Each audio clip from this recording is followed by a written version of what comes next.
तो इसलिए गुरु पूर्णिमा को इसलिए मनाया जाता है, गुरु अपनी पूर्णिमा दिखाए, अपना सरोवर दिखाए, उस सरोवर की कुछ बूंदें हम ग्रहण कर कर अपने मानव जीवन की उच्चतम अवस्था को वो प्राप्त करें और आध्यात्मिक अवस्था की उन्नति के साथ हम आगे बढ़ें।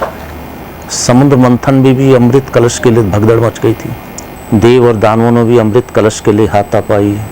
आखिर में वो देवताओं के पास आया वो कलश, उस कलश की कुछ बूंदें जहाँ जहाँ गिरी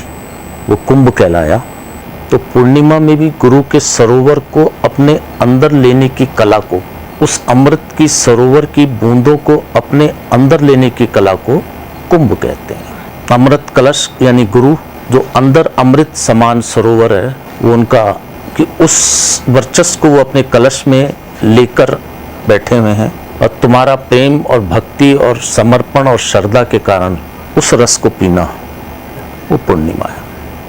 दोनों में कहीं कोई भेद नहीं है। अमृत देव और दानवों का उस अमृत कलश की तरफ भागना है और यहाँ गुरु की पूर्णिमा, गुरु के पूर्ण चंद्राकार स्वरूप को अंदर जो साधनात्मक साधनाएं होती हैं,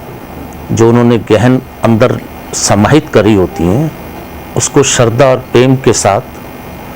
अपने शरीर के अंदर उतारना,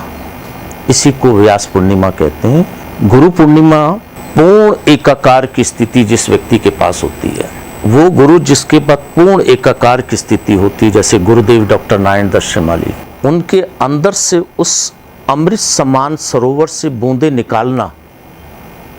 और ग्रहण करना है। इसलिए तुम लोग बैठे रहते हो और मैं भी बैठा रहता था।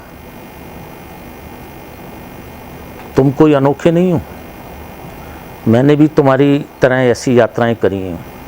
कोई व्यापार नहीं होता, कोई लेन देन नहीं होता, प्रेम और श्रद्धा की अभिव्यक्ति को प्राप्त करना,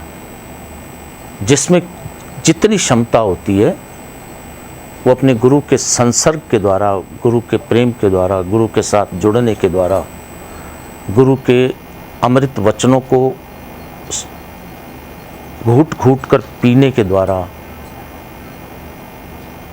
उनके देखने के अंदाज को अपने अंदर समाहित करने के कारण,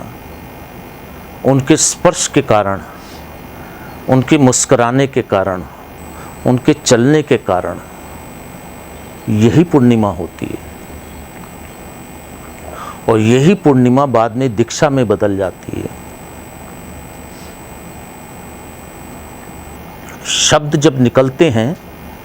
तुमने अगर वो पी लिया और ग्रहण कर लिया, किसी एक शब्द पर आप खड़े हो गए, वही तुम्हें साधना के उच्चतम अवस्था में उठा कर ले जाएगा।